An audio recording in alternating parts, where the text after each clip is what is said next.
So we're about to start round two. So the first match with Devon, I actually had several opportunities where I had the ability to pin him. But once I looked up and saw the strain on his face, I realized, man, very few times do you get to have Devon putting out this much. I'm going to see how this one plays out. So I didn't let him beat me, but I was willing to let the pin go just to put a little more taxation on his arm, right? So round two, same thing. This time I actually transitioned to a press. He counters, but I bounced right back out. Now he's talking a little smack to me, but he's playing right into my game. I walk his hand well. And I remember watching 504 where he was pulling Matt Mask, and Matt came into press and he runs off the back of the pad. So I suspected he might do that. So now he's hitting his offensive bent wrist press. I counter, make a little adjustment, come up, I shoot for the pad, come back up, because he thought that first one was going to be it. So when I come back up, he lets off a little, so I shoot it again, he runs off the back of the pad, and I make sure they call that a win. All right, so we're in match three. Now, Devon at this point, he's confused. He thought that this was going to be like the last time we pulled, where I would go outside, he would be able to walk. Well, there's two different types of King's moves. There's a defensive King's move, which is what I used last time when I pulled him, which is 7 years ago. And then this is the offensive King's move. The difference is the clamping of my hand. So I'm forcing his wrist to go back. I'm leaving him out of options.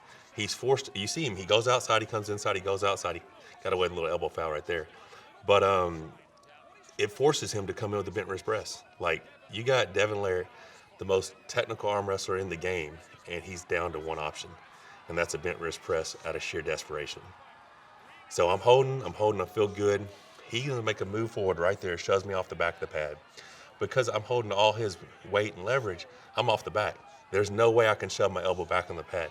So Bart's just sitting have to do a 1 count, 2 count, 3 count. And even Neil, they didn't know what happened. They're like, is it a foul, is it a win?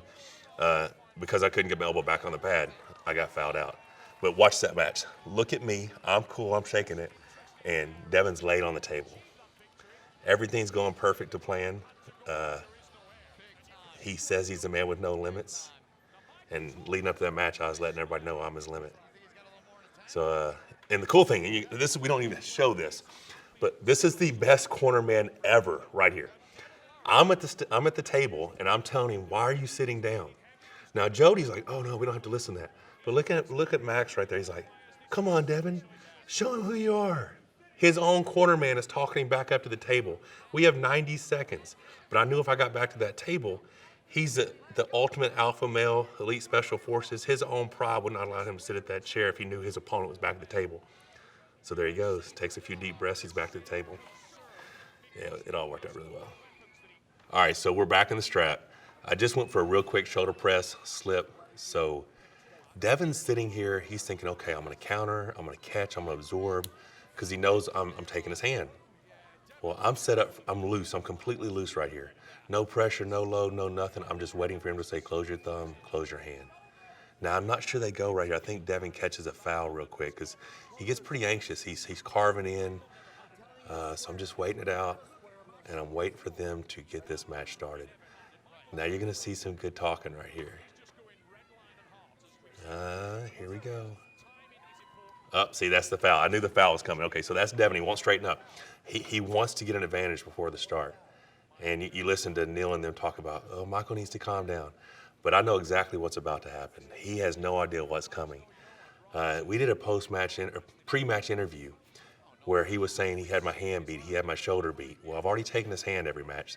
Now it's time to beat his shoulder. Bam. It's over. Devon's still pulling.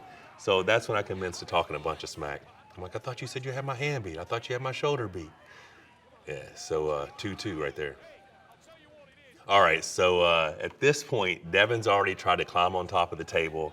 He's doing everything. And all that shows me is what a warrior he is, right? Like, he wants to win at all costs. But he's in a war, and he's getting tested right now. Now, you got Jody over there yelling at Bart, saying I'm breaking the rules, but they went through the rules before the match, told me it was shoulder below the table in negative or losing position. Well, that's neutral or offensive, so I'm perfectly within the rules. At this point, we're about a little over 2 minutes in, and my plan was to have Devon quit. Because if you see Devon in his prior matches, he will try to make his opponents quit. That's the celebration victory right there. But I wanted to see if Devon would quit. I wanted to make him quit, and I realized about a little over 2 minutes in that I don't think this guy's going to quit. So I felt like I need to go ahead and get him out of there before he pinned me. But yeah, so in that celebration, the first thing, non-scripted, was me screaming to the crowd, "I am your limit." That one meant a lot. That was a unification match. You know, he was a heavyweight champ, I was a super heavyweight champ. Everyone had already crowned him as the new champ because he was coming up. And I wasn't going to let him come take what was mine.